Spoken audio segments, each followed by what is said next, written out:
Men, welcome to another lecture on the Longevity Strength Coach channel. In this one, I'm going to be talking specifically about tempo, the amount of time it takes you to do each repetition, and how it may differ in the way it serves three different demographics. Those that prioritize muscle size, those that prioritize strength, and those that prioritize getting stronger after injury. And trust me, the tempo in which your repetitions are executed has different benefits. It's important that we know those so then we are aligned to absolutely obliterate our goals instead of venturing off without even realizing. Does that make sense? Nice one. For those of you that just jumped on the channel, welcome. Absolutely great to have you here. My name is Paul Green, and I'm a former British paratrooper and Special Forces Support Group operator. In my time in the past decade, I have trained thousands of elite men across defence, including those in the RAF, the Royal Marines, and the Paras. So I have a very unique perspective on all of these matters. And I'm massively grateful for the time that I've had spending in this, elite performance bubble. But just because it's elite performance doesn't mean it doesn't come with any dramas. You can imagine a whole host of dramas are on the bodies of paratroopers, the joints of paratroopers, the joints of Royal Marines. They have a lot of issues, and the PTIs in the gym have to help out with some of them issues and keep them performing at a high standard. Anyway, my unique perspective is brought every day to this channel. If you're happy with that, cool. Nowadays, I'm fully online, and my bag is the longevity program, in which I work with men over the age of 40 that do extreme sports, varying from martial artists, free runners, skydivers, kayakers, canoers, mountain bikers, rock climbers, a whole host of different extreme sporting backgrounds. And the longevity program aims to keep them doing that extreme sport for as long as possible with as little issues as possible. So that's my bag. If you fancy a bit of that, links are on my channel. Treat yourselves. Plan for this video, tempo, what is it? For those of you that don't even know what it is. And then I'm going to address each different demographic. The hypertrophy demographic, what the science concludes, the strength demographic, what the science concludes, and then the injury rehab demographic. Because all three of them demographics, absolutely great to have you here on this channel, and you three are my priority. So, with that, let's get rocking. If that sounds useful, geezers, grab a drink. I think he's noticed these new weird bottle caps make me drink like an absolute lunatic. Anyway, tempo, what is it? Right, so when you're in the gym, you're probably looking left and right when you're resting in between your sets and stuff like that, and you're probably thinking, why is he doing that rep so fast, or why is he doing that rep so slow? Is it offering him any more benefit than the way I'm currently doing my repetitions? There's a lot of questions with that. When we're in the gym, it offers us a very beautiful scenario where we can be in control of all the variables, especially when we're doing our sports, our rock climbing, our martial arts. We are not entirely in control of all the variables. There is always something else going on, whether that be weather, whether that be our opponent, our sparring partner, whatever it might be. The gym is a very rare scenario where we can really focus in on the strength of our muscles and our strength of our joints. And when I talk about all of the variables, the weight that we lift, the amount of repetitions that we do, the exercises in which we do. And another one of those variables is how fast we choose to do each repetition. And this usually comes in three phases. With each repetition, you have the eccentric phase, and that is the lengthening of the target muscle. We have the concentric phase, which is the shortening of the target muscle. And then we have an isometric phase, which is where the muscle stays the same length and it holds that position. It actively holds that position. And we got Pereira et al. Concluded on one of his studies that controlling the eccentric portion of the rep seems to lead to greater muscle and strength gains. However, I'm not too happy with seems. This word seems is not exactly filling me with confidence. So I've done a little bit of a deeper dive into it. So the gym bro demographic, the people that just go to the gym day in, day out, you know, they don't do the other things on the background, they don't do the rock climbing, they don't do the mountain biking, they don't do the skydiving, they don't do the free running. They seem to be in favour of manipulating the tempo that they perform each rep because they believe that it leads to greater muscle mass gains. That's from my experience. I've been in the gym 10, 12 years, and the general consensus is that if they manipulate the tempo of the reps, that it basically means their sets get longer.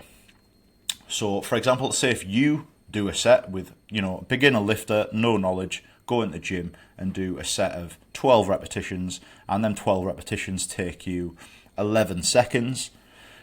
It is the gym bro's belief that if he does 3 seconds on the way down, 1 second pause, and then a 1 second to return back to the top, and does the same 11 reps, which takes him 60 seconds, that he will get a larger muscle gain return from that level of discipline on his tempo. Does that make sense? But whether that's true or not, we will let you make your own decision. But the main thing you need to think about is, are you stimulating the muscle versus fatigue? So stimulus to fatigue ratio, and that's your main consideration when you're in the gym. If you're doing something that is causing not much stimulus and a hell of a lot of fatigue, get rid of it. And a perfect example of this that doesn't really stimulate very much but causes a lot of fatigue, the deadlift. Perfect example of a terrible stimulus to fatigue ratio. So I'm just going to drop this in multiple slides just to remind me that we're talking about tempo, and the idea behind tempo is they believe that by increasing the tempo we get greater stimulus without much extra fatigue. Does that make sense? But whether that's true or not, we'll have to wait and see. So the science nerds believe, Brad Schoenfeld et al., he has done all sorts of papers.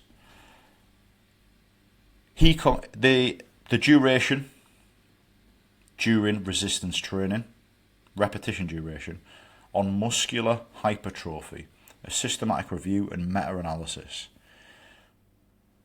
So he says, current evidence indicates that hypertrophic outcomes are similar when training with repetition ranges from 0.5 seconds to 8 seconds. Concentric muscle failure. So he says, from a practical standpoint, it would seem that a fairly wide range of repetition durations can be employed if the primary goal is to maximise muscle growth. Results suggest that training volitionally, very slow durations, is inferior from a hypertrophy standpoint. Does that make sense? So he's basically saying that you go fast, you go slow, similar. Now, that's probably going to annoy a lot of people because I know for a fact a lot of people believe slower reps equals more muscle gain. Anyway, what do I think? I work with a lot of men over the age of 40 that have neglected their weight training because they're doing their adventure sports, they're doing their extreme sports regularly, and they're fully down the skill acquisition rabbit hole. Physical training gets put massively on the back burner. And it's very hard for me to drag them back in the gym and say, look, get in there, do this, and just grizz it out, and you will be better for it for the next decade, the next 2 decades. Anyway, my unique perspective of working with men over the age of 40 that haven't lifted before, I like the idea of doing tempo for the first 12 weeks on their fundamentals block. I will have them doing a 3-second negative, a 1-second pause, and a 1-second concentric. So every repetition they do takes about 5 seconds. And the reason being is I am instilling, a decent level of technical competency, and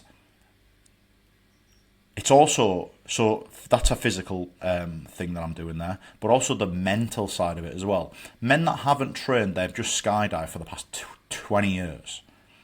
Haven't lifted a weight in 20 years. They have this like psychological block that they can't enter the end ranges without causing their knees or their shoulders to just explode. So the tempo, it's like more seconds at the end ranges with more control, provides them with not only the physical but the mental confidence to then earn the right to then go faster with reps. Does that make sense? So I do it. I am an advocate for it, for injury preventative measures. However, so with muscle building, I do use it on my current athletes' fundamentals block for them reasons. Because I'm working with crusty old men. I'm only joking. But I'm working with lads that have neglected this for a while, so I want to bring it in slow time, and then I'm going to up the pace of these rep tempos as the program progresses. So that's what I think. Now we go on to the next one. So what do the gym bros, the people that train for training's sake, 4, 5, 6 times a week, and they don't do the other things, they just train and train and train. About strength, tempo for training, strength. I'm not going to lie, I generally think that they don't believe, if you're training for strength, for the most part, that introducing tempo training will benefit that strength. Unless that they believe that being in certain parts of a repetition, for example, the bottom of a squat, if they believe that that may improve their mobility, I don't see how this would even enter the party for the people that do weightlifting more regularly than us. Because when you're doing a 1 rep max back squat or a 1 rep max bench press, your training for that is generally, close to maximal. There's a lot of stimulus, 90 and 95 to 100% stimulus, lots of fatigue as well. So these are maxing out. If you reduce the tempo of the repetition, you're going to reduce the weight, making the amount of weight that you lift a hell of a lot less because you're prioritizing tempo. Do you know what I mean?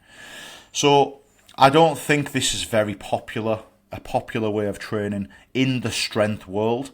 However, I do believe, a rare cohort of them will use this to improve mobility in certain ranges of motion, but not specifically for improving strength.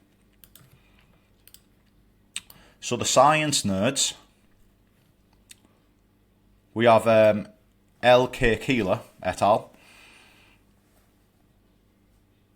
And they have looked at this traditional speed versus super slow.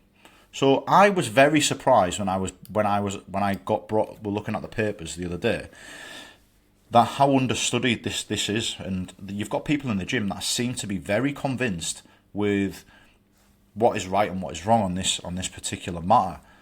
Now there's not much conclusive papers on this, right? Anyway, this is one of the biggest ones. This is one of the best ones I've found, and you could even question this anyway. I'm sure some of you will.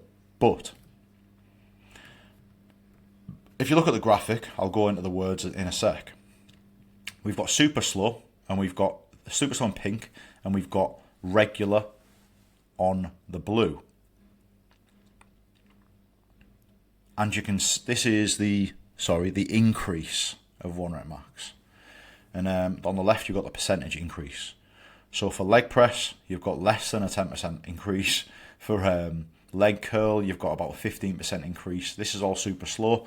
You've got 25% increase. You've got 15% increase. Anyway, you can pretty much obviously see that across the board, there is a huge increase in the percentage of the 1 rep max gained for the regular cohort. Now, this was done on normal individuals that don't train, and it was done on women, right? So we performed randomized exercise training to assess the effects of traditional style or super slow strength training on muscular strength, body comp, aerobic capacity, and cardiovascular endurance.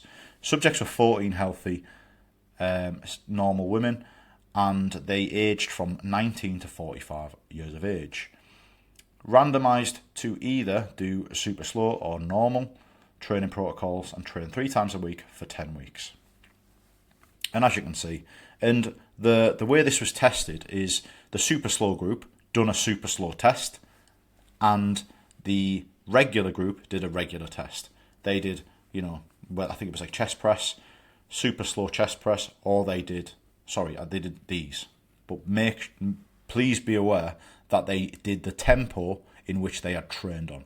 So that was a little bit of legitimacy. But what I mean by this as being an understudied realm, this was one of the best ones I could find. Trust me, there's not that much information on it because the benefits are so obvious. Anyway, so hopefully you appreciate what the science thinks. What I think. I'm with the gym bros on this one. I don't think there's very much utility to slowing down your reps in order to improve your overall strength gain.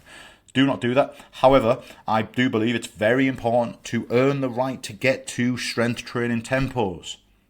I always use the example of Diane. Diane should not be doing regular tempo in her first session in the gym on a strength session. Diane, age 57, not that I train women. However, do you see what I'm saying? I'm at the belief, and this is proven on the longevity program, men that are untrained need a period of a slower tempo in order to achieve technical proficiency and psychological proficiency at the end ranges of the joints from which they've neglected for decades. To earn the right to do this at this speed, regular speed. 1 second down, 1 second up. Makes sense. And then that then progresses to power and speed. So once they've done the strength training tempos for a prolonged period of time, they can then progress to power and speed with confidence. And this is the whole basis of the longevity program. However, hopefully you appreciate that, geezers.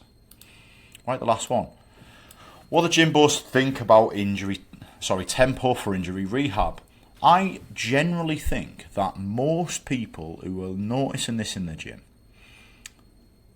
think that the person that's doing it is injured or has some form of awareness, and they're really trying to strengthen something really specifically. Again, another reason I absolutely love it. So the general consensus is that most people conduct tempo training for this, because you can get a lot of stimulus and the fatigue isn't too high, and you can do a lot of it fairly frequently. So there's two papers here. The science nerds. I'm just going to move my little tab out of the way. We've got Ricky Beer et al. Heavy slow resistance versus eccentric training as a treatment for Achilles tendinopathy. And this is a randomized controlled trial. Main findings of the present study was that both traditional and the HSR yielded a positive clinical result in patients with Achilles tendinopathy in both short and long-term ranges. There were pronounced improvement in physical activity level and pain during sporting activities. So basically both heavy slow resistance versus eccentric. So both of these groups were relatively slow tempo.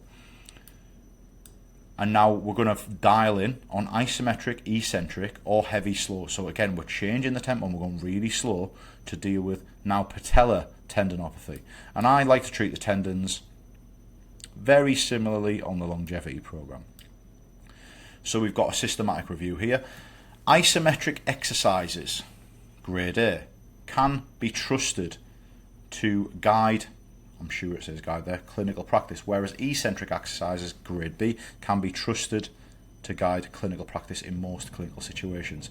It is recommended that heavy slow resistance should be applied carefully to individuals. So I avoid heavy slow resistance. I'm not going to lie. I don't believe it's as useful as eccentric and isometric, but we'll talk about what I think shortly. Isometric exercises appear to be more effective during competitive seasons to yield short-term pain relief. I use isometrics all the time for pain relief. Anyway, what do I think? I think for injury rehab purposes, getting stronger after injury, I think isometric training is absolute fucking gold dust. It's one of the most powerful things anyone can have in their arsenal. Literally, where are you injured? What ranges of motion are your limitations? Apply isometric movement to that range of motion, at a reduced range of motion, and then build up.